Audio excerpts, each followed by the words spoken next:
Sa gitna ng gubat, kung saan ang mga puno ay tumataas na parang mga multo at ang hangin ay bumubulong ng mga lihim, naroon ang nayon ng San Isidro. Isang tahimik na lugar, kung saan ang mga tao ay namumuhay ng payapa, ngunit hindi nila alam ang panganib na nagkukubli sa kanilang gitna. Si Aling Marta, isang matandang babae na nakatira sa dulong bahagi ng nayon, ay kilala sa kanyang pagiging mapagmahal at maalaga. Ngunit sa likod ng kanyang magandang mukha ay nagtatago ang isang madilim na lihim. Siya ay isang aswang, isang nilalang na nagbabago ng anyo sa gabi, naghahanap ng dugo ng mga sanggol. Isang gabi, nagising si Aling Marta sa tunog ng isang sanggol na umiiyak. Ang tunog ay nagmumula sa bahay ng kanyang kapitbahay, si Aling Elena. Alam ni Aling Marta kung ano ang gagawin. Dahan-dahan siyang lumabas ng bahay, nag-iingat na huwag mag-ingay, at naglakad patungo sa bahay ni Aling Elena.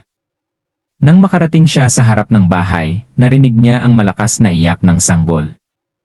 Sa loob ng bahay, si Aling Elena ay natutulog ng mahimbing, walang kamalay-malay sa panganib na nakaharap sa kanyang anak. Naghintay si Aling Marta ng tamang pagkakataon, at nang lumipas ang ilang sandali, dahan-dahan niyang binuksan ang bintana ng bahay.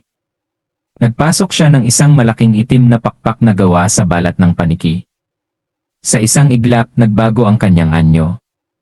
Ang kanyang mga mata ay naging pulang apoy, ang kanyang mga ngipin ay naging matutulis na pangil, at ang kanyang buong katawan ay naging itim na nilalang na may malalaking pakpak.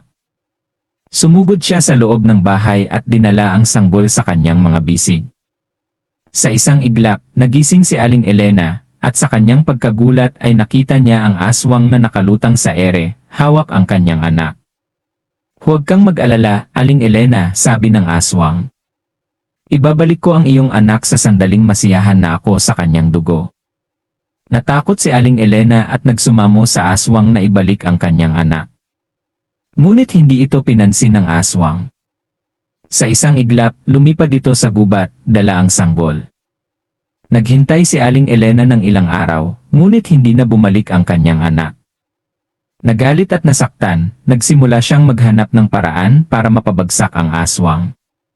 Nagpunta siya sa matandang mangkukulam ng kanilang nayon at nagtanong kung paano mapapatay ang aswang.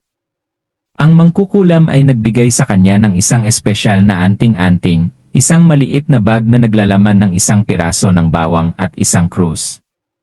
Sinabi niya na ang mga anting-anting ay makakaprotekta sa kanya mula sa aswang.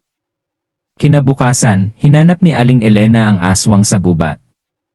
Nang makita niya ang aswang, mabilis niyang hinagis ang anting-anting dito. Nagsigaw ang aswang sa sakit at naglaho sa dilim. Mula noon, hindi na nakita pang muli ang aswang sa nayon ng San Isidro. At nang maglaon, naging alamat na lamang ang kwento ng aswang na nagbabago ng anyo.